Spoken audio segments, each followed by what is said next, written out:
Expository text. Definition.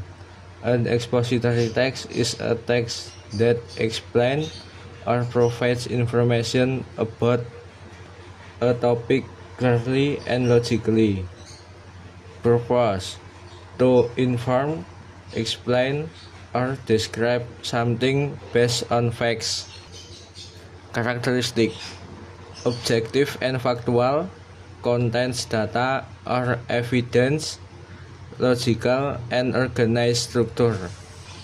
Structure: thesis statement, explanation, conclusion.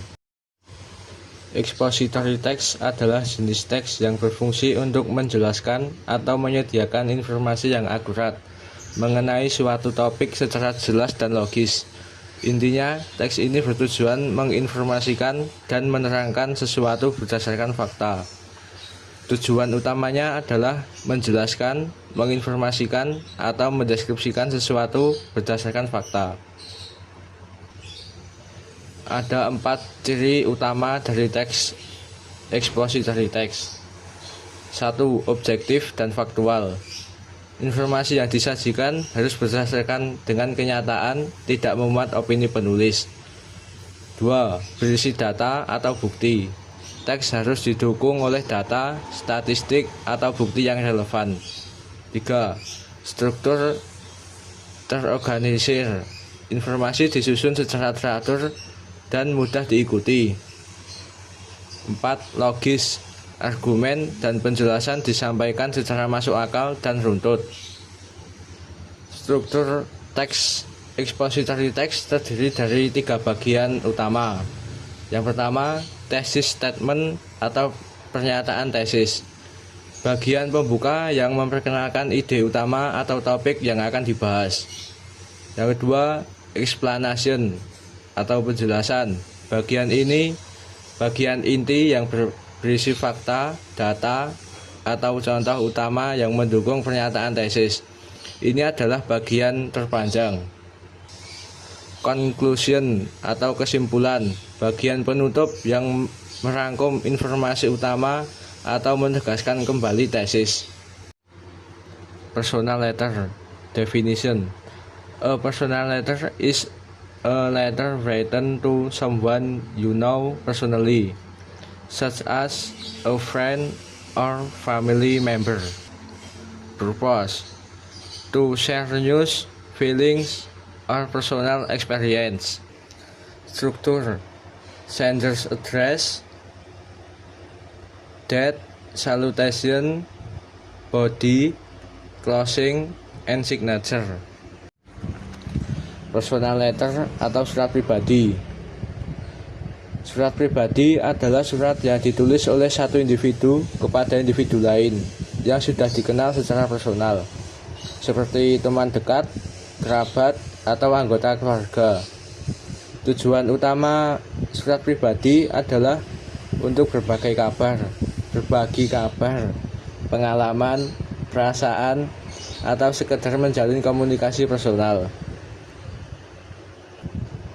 Meskipun sifatnya non-formal, surat pribadi tetap memiliki struktur dasar. Contohnya, alamat pengirim, kapan surat ditulis, salam pembuka, isi pesan utama, penutup, dan diakhiri dengan tanda tangan pengirim. Passive voice. A sentence form where the subject receive the action instead of doing it. Passive voice sentence use a form of the auxiliary verb to be, followed by the past participle of the main verb. Use when the doer is unknown or not important.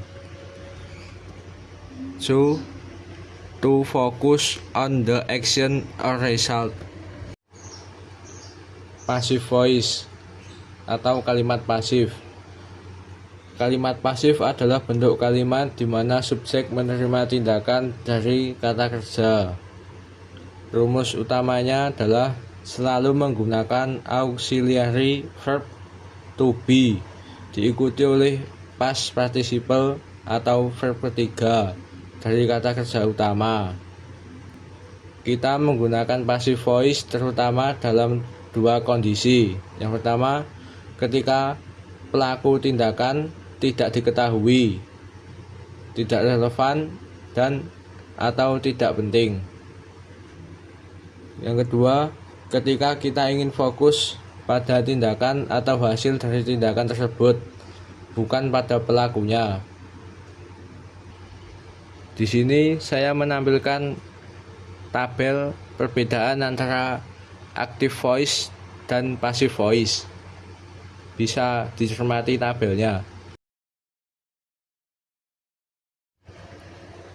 Asking and giving opinion.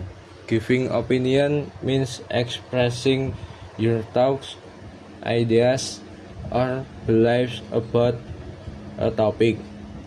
Purpose: to show agreement, disagreement, or personal perspective in a discussion.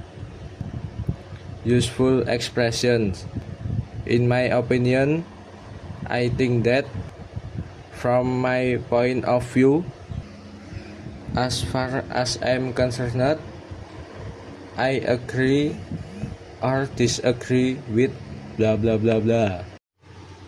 Asking and giving opinion, bertanya dan memberi pendapat. Ini adalah materi tentang bagaimana cara kita menyatakan pemikiran, ide, atau keyakinan kita tentang suatu topik, dan juga bagaimana cara meminta pendapat orang lain. Tujuan utamanya adalah menunjukkan persetujuan, ketidaksetujuan, atau perspektif pribadi dalam sebuah diskusi. Gunakan frasa-frasa ini untuk memulai atau merespon pendapat.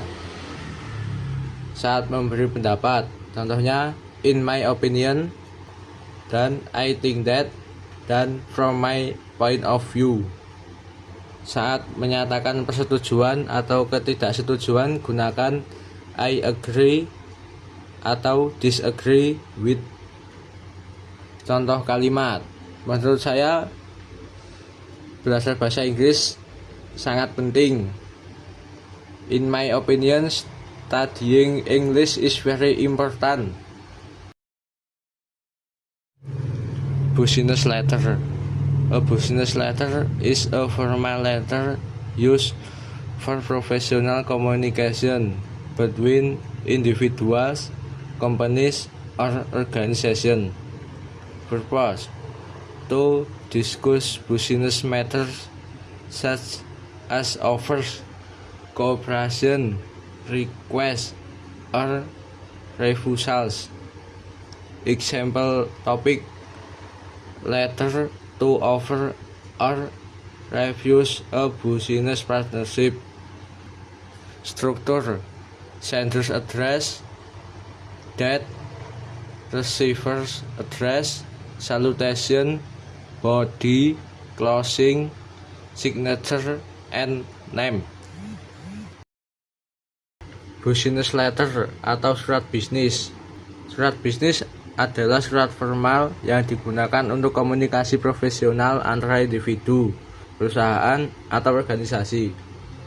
Tujuan utamanya adalah mendiskusikan masalah bisnis seperti mengajukan tawaran, kerjasama, permintaan, atau penolakan. Karena sifatnya formal, struktur surat bisnis sangat kaku dan penting, yang terdiri atas sender's address atau alamat pengirim, perusahaan atau organisasi. Yang kedua, date, tanggal penulisan. Yang ketiga, receiver's address, alamat penerima. Yang keempat, salutation, salam formal. Yang kelima, body, isi utama surat, harus singkat, jelas, dan lugas. Yang keenam, closing, penutup formal. Ketujuh, signature and name, tanda tangan dan nama lengkap atau jabatan pengirim.